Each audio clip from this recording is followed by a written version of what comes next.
मनरेगा का, और 19 साल पहले उनकी सुविधाओं के लिए एक कानून बनाया जिसका नाम है मनरेगा अधिनियम 2005। और उस अधिनियम ने यह कहा कि भारत के गांव के लोग अपने घर रह करके साल के 365 दिन में कभी भी 100 दिन के काम की मांग सरकार से कर सकते हैं, और 100 दिन के काम को पाने का उनका अधिकार होगा।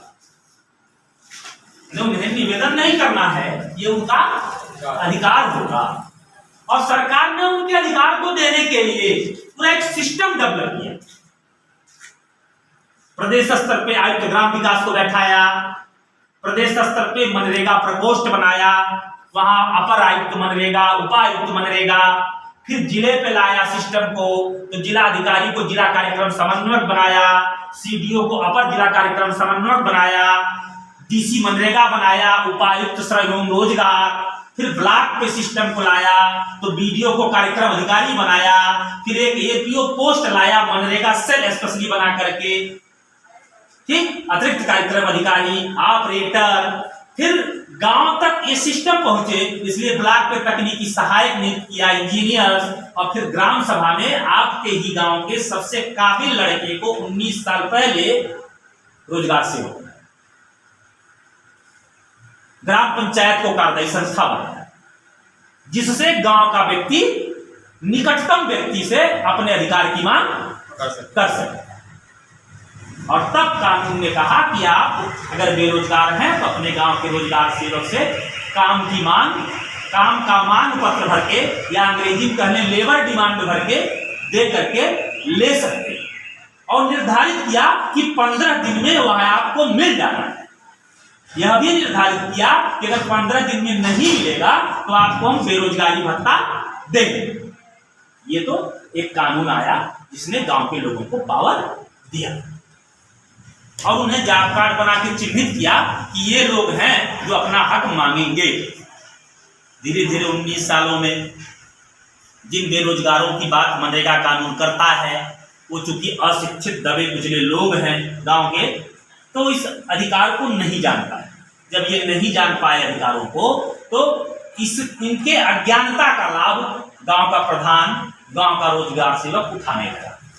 अब जो योजना काम मांगने पे शुरू हो रही थी, उसी योजना को अधिकारियों की मिली भगत से, रोजगार सेवक और ग्राम प्रधान की मिली भगत से अब काम आधारित योजना बना दी। यानी काम रहेगा तो काम दूंगा, नहीं तो नहीं। जबकि कानून ऐसा नहीं कह रहा था। कानून कह रहा था कि हम मांगेंगे तो आपको काम पैदा करेंगे। गांव का बेरोजगार लड़ ना सके, इसलिए अब क्या कर रहे हैं कि उसके जॉब कार्ड को ही कार्यदायी संस्था अपने घर रख ले रही है। जबकि कानून कह रहा है कि जॉब कार्ड श्रमिक का कानूनी दस्तावेज है, उसके दस्तावेज को अपने घर रख ले, ताकि वो उसकी जानकारी से भी वंचित हो जाए। अब उससे काम की मांग नहीं करा रहे हैं, वो अपने यहां जॉब कार्ड रजिस्टर रखे हैं, उसी में से जो श्रमिक बहुत अज्ञानी है, डरपोक है, उसका नाम भर के लेबर डिमांड में उसके हस्ताक्षर अंगूठा निशानी खुद लगा करके ब्लॉक पे ले जा रहे हैं, और अधिकारी जान रहा है कि जिसके लिए यह काम की मांग कर रहे हैं उसे पूरे ही नहीं पता है कि मेरे लिए काम की मांग हो रही है। और कानून का उल्लंघन करके बीडीओ उसका मस्टोल निकालता। अब क्योंकि उसको पता नहीं कि हमने काम मांगा था, इसलिए जब मस्टोल निकलता है उसे ये भी नहीं पता होता कि मेरा मस्टोल निकल गया। कार्यदायी संस्था इस जानकारी के अभाव का लाभ उठाते हुए ठेके के लेबरों से उस काम को करा लेती है या मशीनों से करा लेती है, और उन श्रमिकों के खाते में जिनके नाम मस्टोल निकला पैसा भेज देती है, और तब उनका गुर्गा पहुंचता है और कहता है काका आपको खत्म नरेगा से हम निकाल देंगे।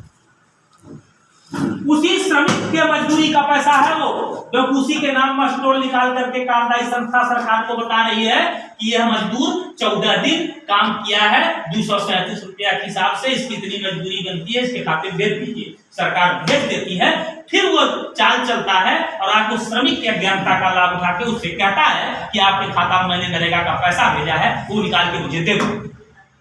क्योंकि वो श्रमिक इस सब जानकारियों से अनभिज्ञ है, इसलिए वो अंगूठा लगा के पैसा निकाल के और उस प्रधान या रोजगार सेवक को सारा का सारा अपना पैसा दे देता है। ये वर्तमान सिस्टम है। अब आप सभी युवाओं को एक मौका मिला, आप सभी युवाओं को एक मौका मिला कि आप इस भ्रष्टाचार को दूर करने के लिए गांव के उस श्रमिक से मिले जिसके साथ ये शोषण किया जा रहा है, क्योंकि सीधे सीधे ये आर्थिक लाभ का मामला है।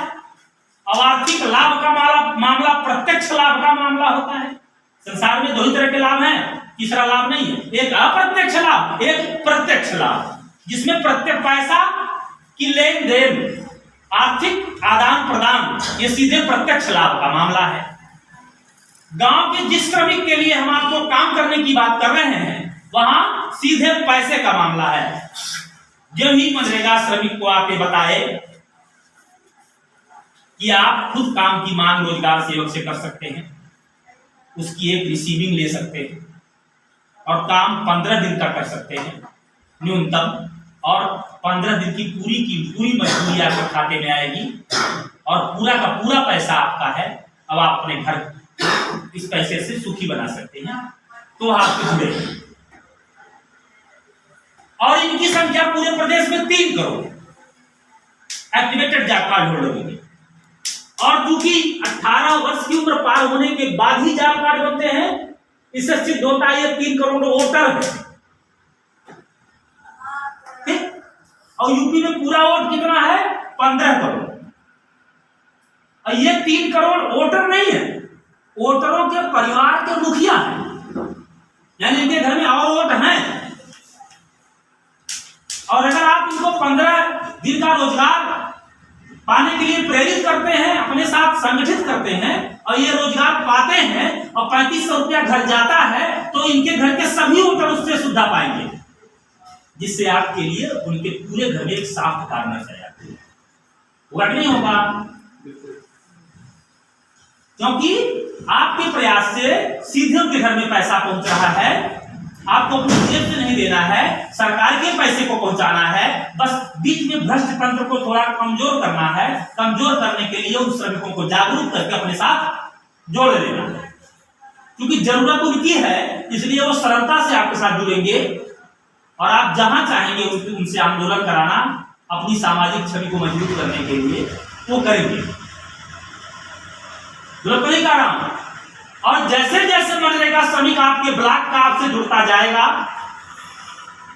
जैसे जैसे उसे आप उसके अधिकारों के लिए ब्लॉक से लेकर के जिले तक लड़ाना सिखाएंगे, वैसे वैसे आपके जिले से आपके पीछे हजारों की भीड़ इकट्ठा होने लगेगी। और अगर ऐसा हुआ तो जो ब्लॉक में बैठे भ्रष्ट लोग हैं, जिले में बैठे भ्रष्ट लोग हैं, वो आपका दबाव महसूस करेंगे और वर्तमान के अपने सिस्टम में आपको हिस्सा बनाने लगे। अब उस सिस्टम में आप हिस्सा कैसे बनेंगे? ग्राम पंचायत के अतिरिक्त और 22 विभाग है जो मनरेगा के काम को कराने का अधिकार रखते हैं और वो चोरी उसमें कराते हैं।